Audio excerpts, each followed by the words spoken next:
pinag-usapan natin kanina. Dapat na bang tanggalin si Senator Robin Padilla bilang reservist? Bakit? Insulto po sa kasandaluhan, mga kababayan, na merong isang reservist at the same time member ng corn beef. Aray ko. Sabay, pwede ba yun? Biruin nyo mga kababayan, reservist ka. 'Di ba? Okay, bago natin pag-usapan yan, tandaan po natin nung nakaraan, si Senator Robin Padilla, meron pong isang panukala. Anong panukala to? Sabi niya, Padilla eyes automatic reservist registration amid security risks. 'Di ba?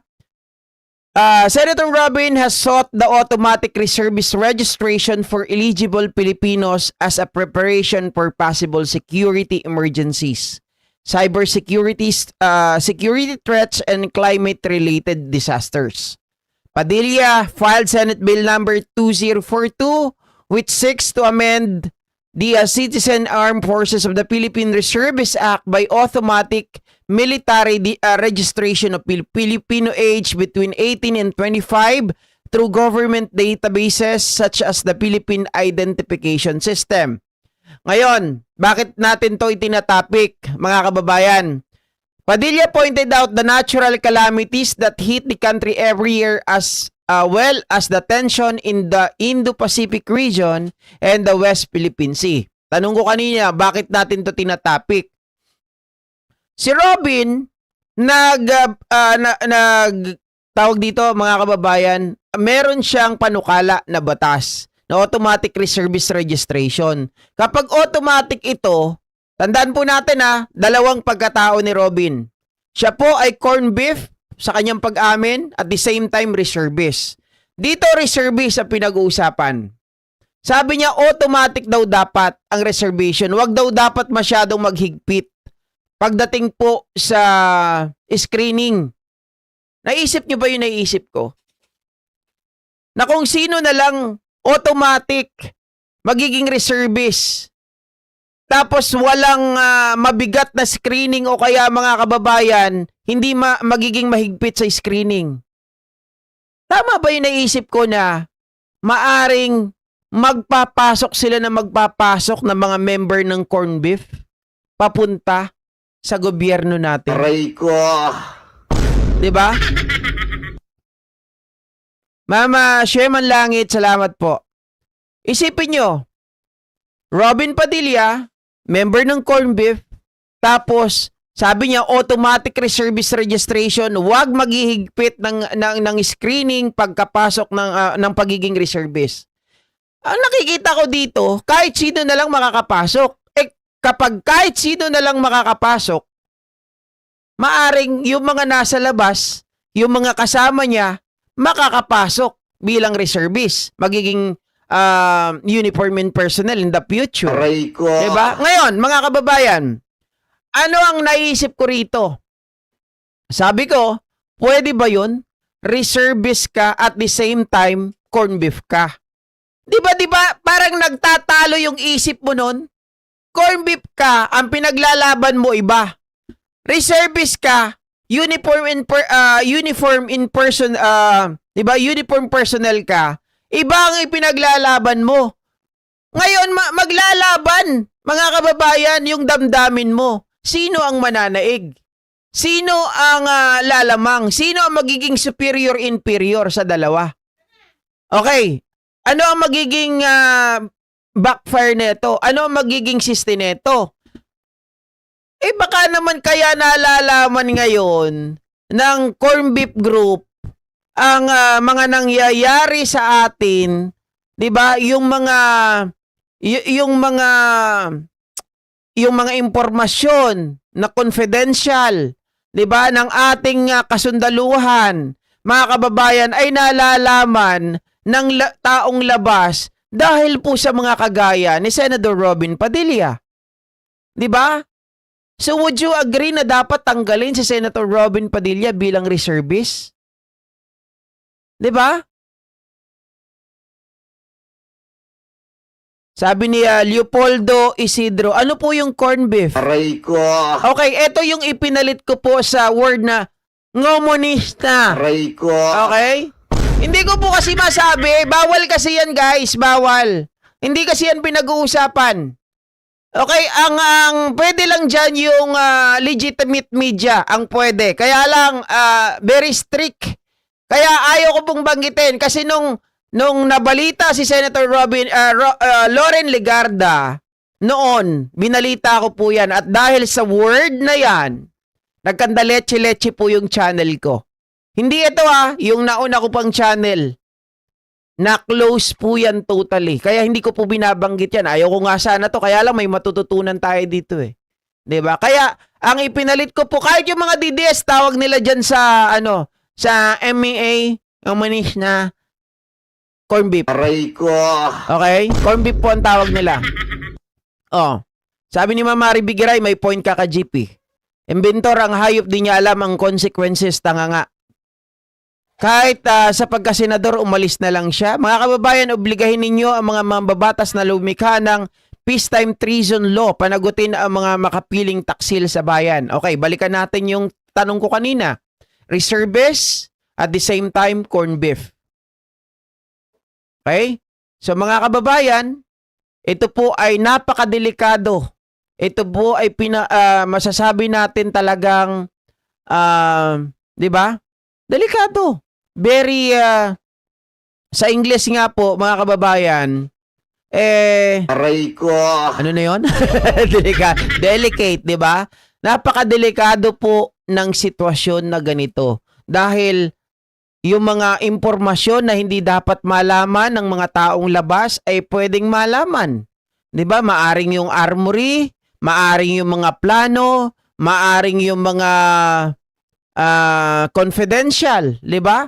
Yung mga talagang alam natin na higit pa sa confidential na mga impormasyon ay maaring mailabas. Natandaan nyo po mga kababayan noong kauupo lang ni Pangulong Bongbong Marcos mga 2 years siguro, 'di ba? Nakita nila na doon po sa mga Navy natin merong mga Chinese, 'di ba? Chinese officers nakapasok doon sa Navy. Nakalimutan ko na yung terminology, pero mga kababayan, nagtataka ako bakit nung panahon ni Digong pinayagan nila na makapasok yung mga Chinese na yun doon sa Navy, mga opisyal pa ng gobyerno. 'Di ba? Kung saan maaring ito ay napaka-risky sa ating gobyerno kasi pwede sila maging spy. Tama po, mabuti na lang nahirit nyo, 'di ba? Spy. Oh. Si Robin pwedeng maging spy. Kasi sa kanyang demeanor, mga kababayan, pinagmamalaki niya. Very proud siya na siya po ay corn beef. Aray ko. 'Di ba? So therefore, mayroon itong possibility kapag pinapili mo gobyerno tapos corn beef, pipiliin niya corn beef. 'Di ba? Very danger. Sobrang danger po nito. Very risky. Anong ginawa ni Pangulong Bongbong Marcos doon sa mga Navy? At least 34 ata yun na Navy. Na Chinese officer pa, mga opisyal pa ng gobyerno yun ha. 'Di ba inalis? Pinagtatanggal. Oh. So dapat dito kay Robin, alisin din bilang reservist. Kasi sabi nila, reservist lang yan, hindi yan nakakuha ng mga intel. Ano ka? Kalokohan yan, imposible. 'Di ba? Paano pag may mga operation kayo? Hindi lang naman puro sa ang ginagawa ng mga reservists. Hindi lang naman yan sa mga disaster 'di ba? Hindi lang naman yan dun sa mga ganun Pag sinabing reservist, mga kababayan, kapag kailangan na po natin talaga ng mga tao, silang isasabak.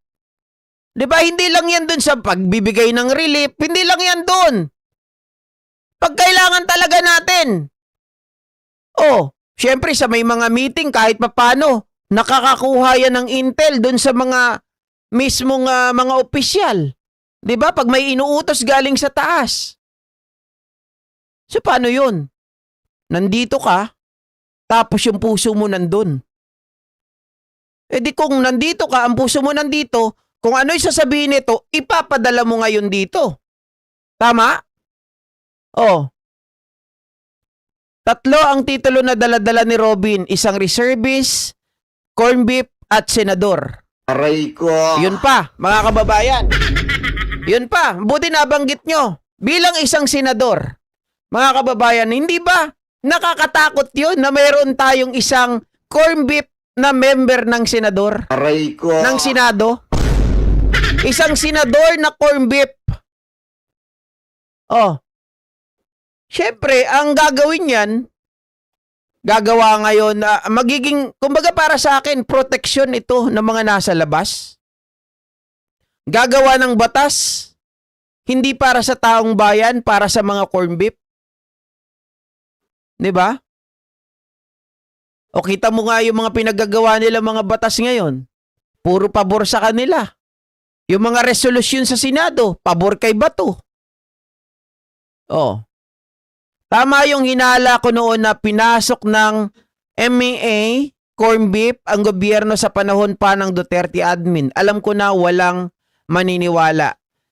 Alam mo, Miss Marie, parehas tayo. Yan yung iniisip ko dati. Kaya nga sabi ko sa'yo, NTF-ELCAC. Di ba? Merong NTF-ELCAC. Pero, laging may mga sumusuko sa gobyerno. Ang existe ganito. Kapag mainit ang gobyerno, kumbaga, merong mga issue. May mga issue. Parang, alam mo yun, media mileage ang gagawin nila para matakpan yung issue. May biglang susuko na mga member ng corn beef dahil nakita daw nila maayos daw ang gobyerno. Tapos, syempre, sila ngayon, bibigyan ng trabaho sa gobyerno. 'Di ba? Tapos yung iba, bibigyan pa ng reward. Tapos yung mga sumuko mismo, bibigyan ng reward. Pero at the end of the day, kapag tiningnan mo, what's in it for us? What's in it for the government? Na kayo ay sumuko. Eh wala man lang kayo mga bit-bit. Kasi ang alam ko, ang requirement, kapag ikaw ay sumuko, at least may bit-bit ka na mga armas na malalakas, 'di ba? Ang mga bit-bit, paltik, kalawangin na baril. Paano yun? Magagamit ba ng gobyerno yun? 'Di ba? Parang ang dating sa akin, ginagago nyo lang kami. Oh. Sabi ni Ma'am Gemma Raza, correct, agree ako sa Sir GP. Well, actually, ang buod ng salitang red tagging parang sinabi na markado ka na. Yan ba yon? Oo. At hindi lang yon. Kapag ni-red tag, hindi lang literal na markado ka na. Pag sinabi kasing red tag, mga kababayan, ikaw ay ina-align. Ikaw ay ina-align na ikaw ay isang corn beef. Diba? Kumbaga mga kababayan, ito taong labas ka. Ganon. Taong labas ka. Nilolista ka. Parang ganon ang datingan.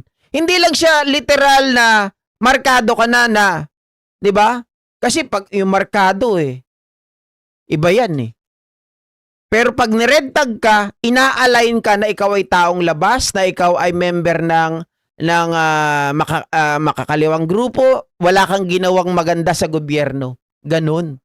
Pag ni-red tag ka, na ikaw ay kalaban ng bayan, ikaw ay kalaban ng gobyerno. Oh.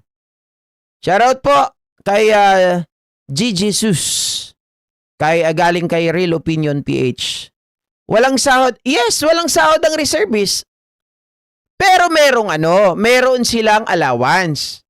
Pero may allowance, 'di ba? Ang sinasabi ko dito, guys, pag reservist ka, syempre kahit papaano meron ka mga nakukuhang intel sa loob. 'Di ba? Kasi may access ka din 'Di ba?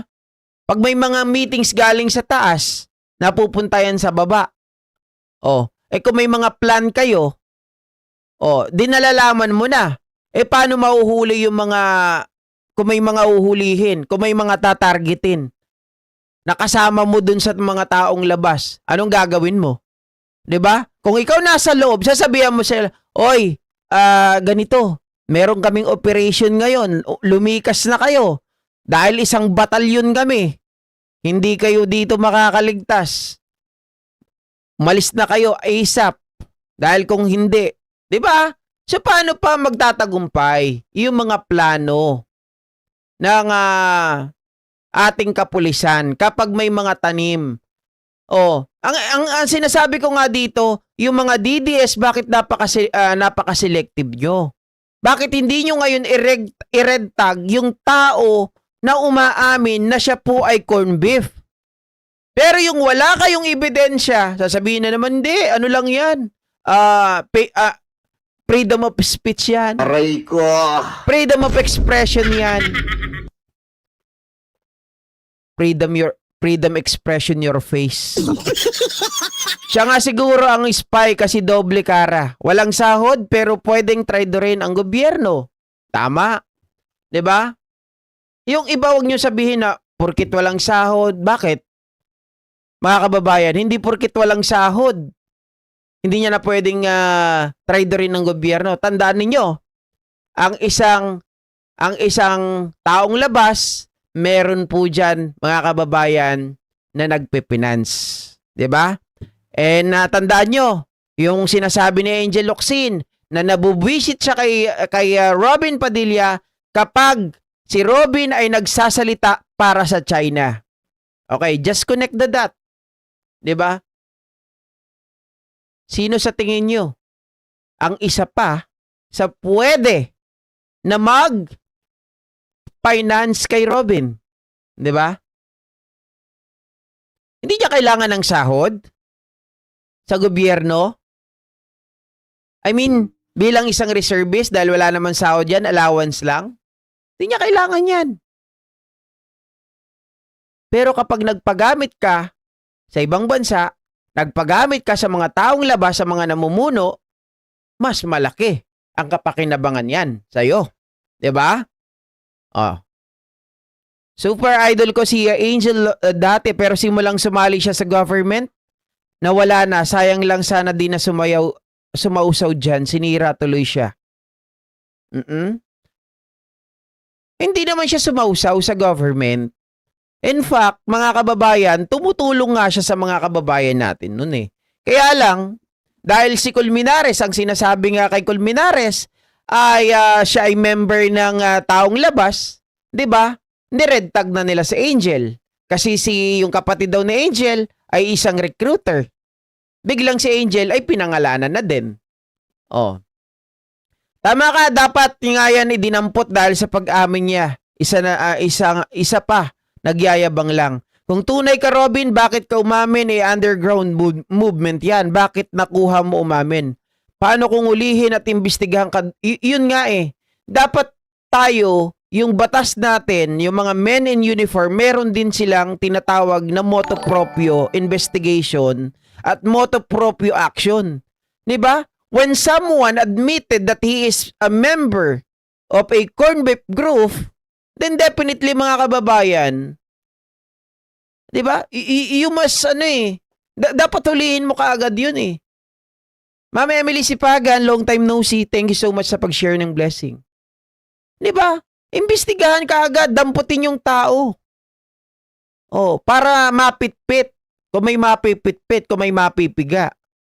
Naglalabasan na naman ang mga, sabi ni Ma'am Emily, taong labas kagaya ni Robin, nakakabahala yan. Correct. Kasi pinagmamalaki niya pa eh. It really appears to me, nung sinabi niya yon, na parang gustong sabihin ni Robin Padilla, oh, malaya na kami. Oh, kami, nag-i-exist kami. Na hindi ko kinahihiya, mas suportado ko ang grupo ko, ang pagiging corn beef. Aray ko. 'Di ba? Sabi ni Xi Putin, sleeper cell, spy kaya si Robin Hood ng China, finance supported ng incheck. Pwede. 'Di ba? Kagaya ng sinasabi ko kanina. Pwede. Sa dami po ng mga Pilipino, sa dami ng mga makapili dito, 'di ba? Noong panahon ni Duterte, magtataka kayo. Mga kahit panahon pa ni Pangulong Bongbong Marcos, natagpuan nila doon sa Davao, halos 3,000 Filipino birth certificate na ibibigay doon sa mga Chinese. 'Di ba? para maging Filipino citizen na rin sila. O tapos yun nga yung sinasabi ko kanina. Sa Navy ba yun mga kababayan? Hindi ko alam kung sang part ng Navy eh. Pero more or less 30 plus or 60 plus yung ginawa nilang mga officers doon. Matataas, hindi basta opisyal lang ng gobyerno. Mataas na opisyal. Oh. Kaya siguro namamanmanan sila doon sa West Philippine Sea. Diba? Malaki ang pondo na nila Sir GP kasi international ang mga yan kaya malakas ang loob, sabi ni Sir Winnie Artos. Ano mga kababayan, gusto nyo bang sakupin na tayo ng MEA? Hindi yata tatakbong president si BBM. I-try natin si Sir Sentry for next kung sakali. Hindi nga kasi pwedeng tumakbo si BBM ulit. Kayo naman guys, bago siya makatakbo, bago maging re-electionist yan bilang presidente, no? Maraming kuskus balungos, maraming hindi papayag dahil ang ating konstitusyon ayaw nga nilang ipagalaw. Ayaw nila ng term extension ng Pangulo. Hindi mangyayari talaga na makakatakbo si BBM. Diba? Or si President. Kaya ako, sa totoo lang, medyo naguguluhan pero ang gusto ko yung lumalaban kila Duterte. Kaya kung wala nang iba, kay Risa ako eh. Whether you like it or not, whether I like it or not, Risa ako talaga. Proud pa si Robin na isa siyang diba? Tama lang na umamin si Robin na siyang katibayan na marami siyang armas. Hindi ka panipaniwala ang ginagawa niya, walang ganun na aming kain national TV. Uy, guys, ako naniniwala talaga. Kahit nung panahon po nung buhay pa si Joe Masison eh. 'Di ba? O sino nakikipag-usap kay ano? O alam nyo ganito lang 'yan eh. Papakita ko po sa inyo ha. Wait. Para malinawan kayo. Babalikan natin yung video ni Digong. Going to tell Liza Soberano or Catriona Gray or who? Wait lang.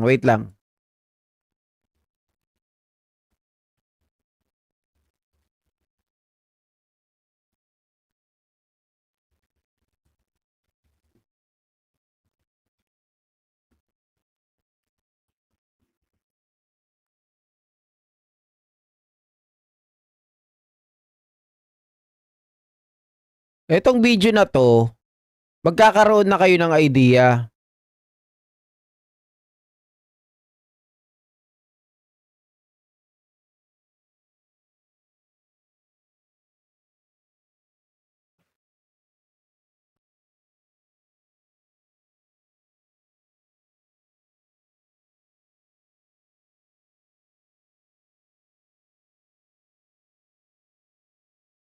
Ito.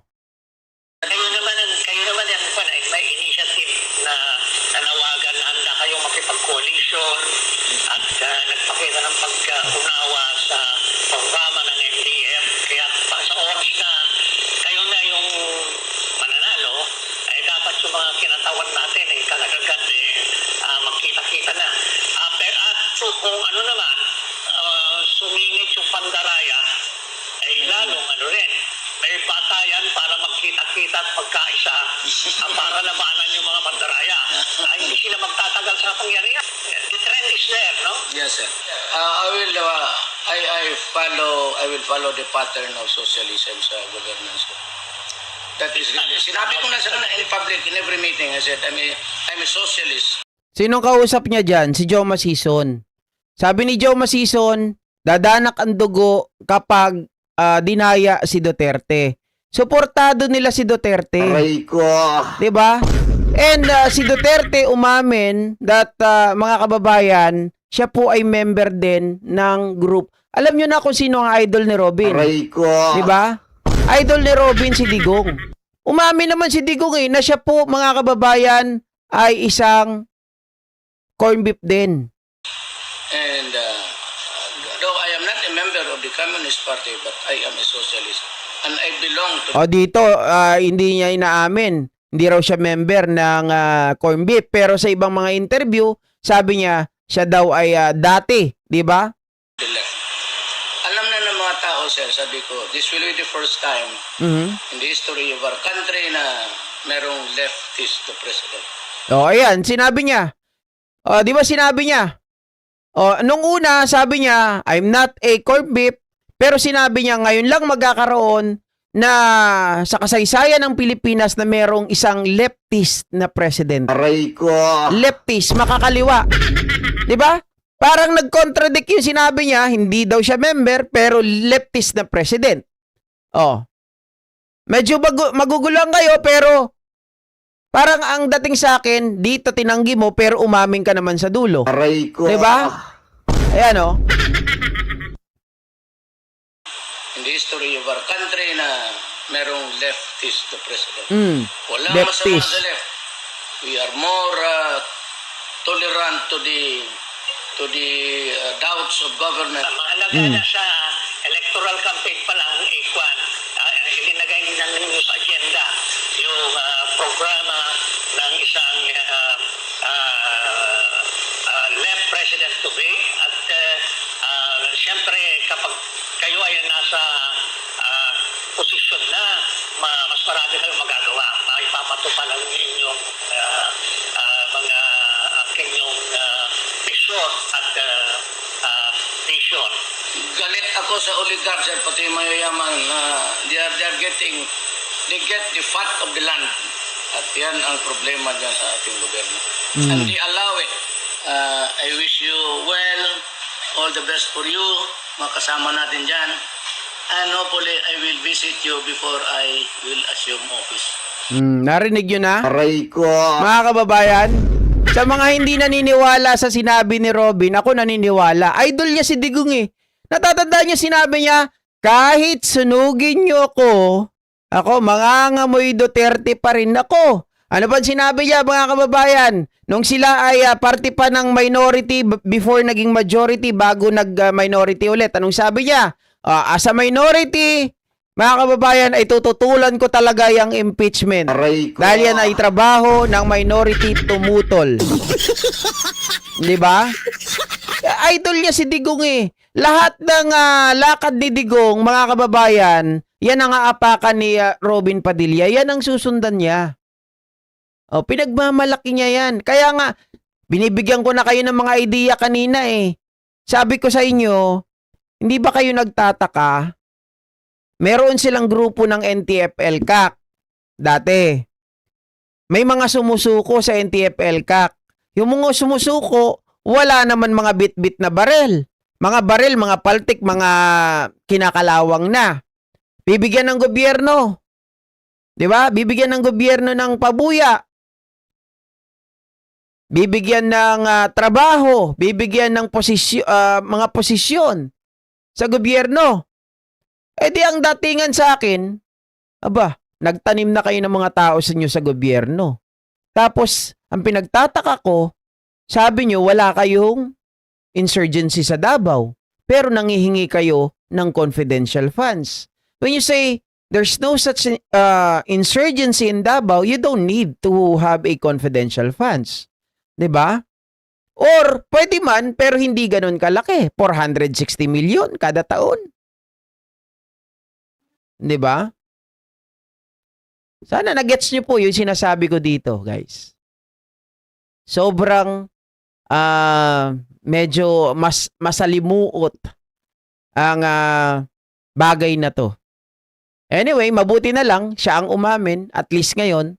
Ang inaantay ko, sana ma-red tag siya ng kapwa niya, ng mga kasamahan niya, ng mga kakilala niya, ng mga kaibigan niya, mga DDS. Dahil kung hindi, alam na natin na sila po ay talagang selective. Aray ko.